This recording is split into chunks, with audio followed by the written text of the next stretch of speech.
په جرمني ژبه کې 50 مهمې جملې چې باید دې زده وي. راځئ چې یو ځای سره زده کړو. Ich stehe jeden Tag um 7 Uhr auf. زه هره ورځ په 7 بجو پاڅېږم. Um 8 Uhr gehe ich zur Arbeit. زه په 8 بجو کار ته ځم. Ich fahre mit dem Bus zur Schule. زه ښوونځي ته په بس کې ځم.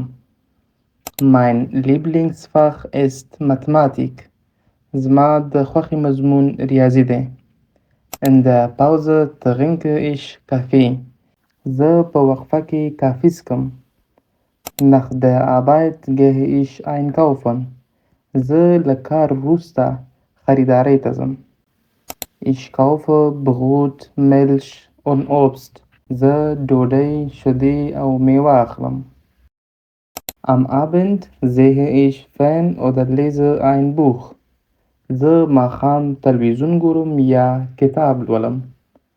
Ich muss heute zum Arzt gehen. زه باید نن ډاکټر ته راشم.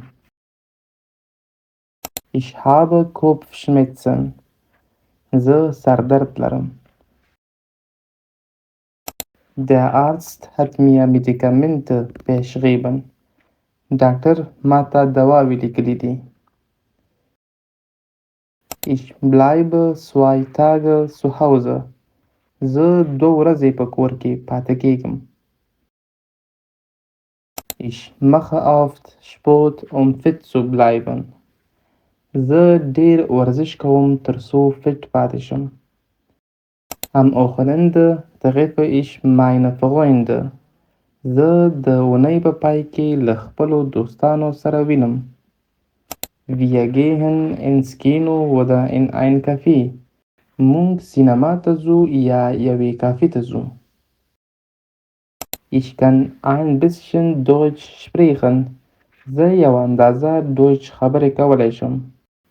Ich lerne Deutsch, weil ich in Deutschland wohne. زه الماني زده کوم ځکه چې په المان کې ژوند کوم. Meine Wohnung ist klein, aber gemütlich. زما کور ورکوټی دی خو آرامه دی.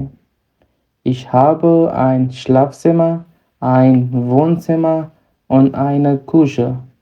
زه یوه د خوب کوټه لرم، یوه د ناستې خونه او یو پخلنځی لرم. Ich putze jeden Samstag meine Wohnung. زه هر شنبې خپل کور پاکوم. Ich koche oft afghanisches Essen. زه اکثرا افغاني خواړه پخوم. Ich arbeite in einem Restaurant als Kellner. زه په یو رستورانت کې د ګارسون په حیث کار کوم.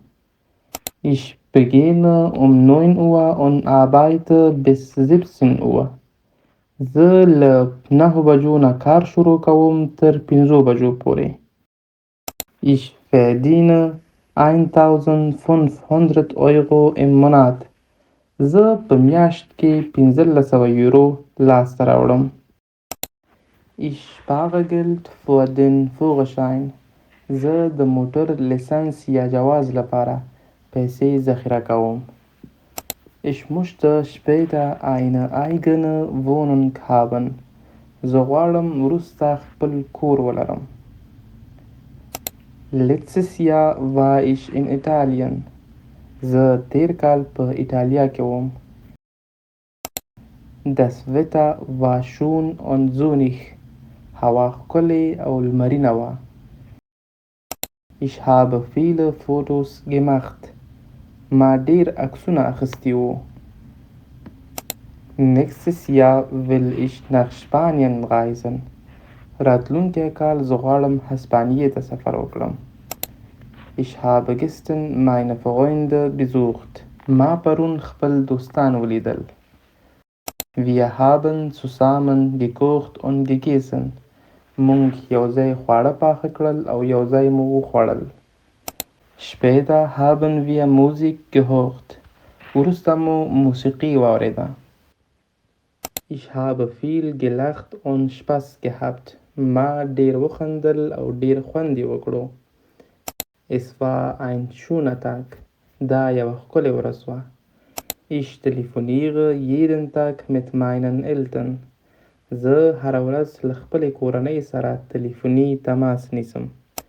Meine Familie lebt noch in Afghanistan. زما کورنۍ لا هم په افغانستان کې ژوند کوي.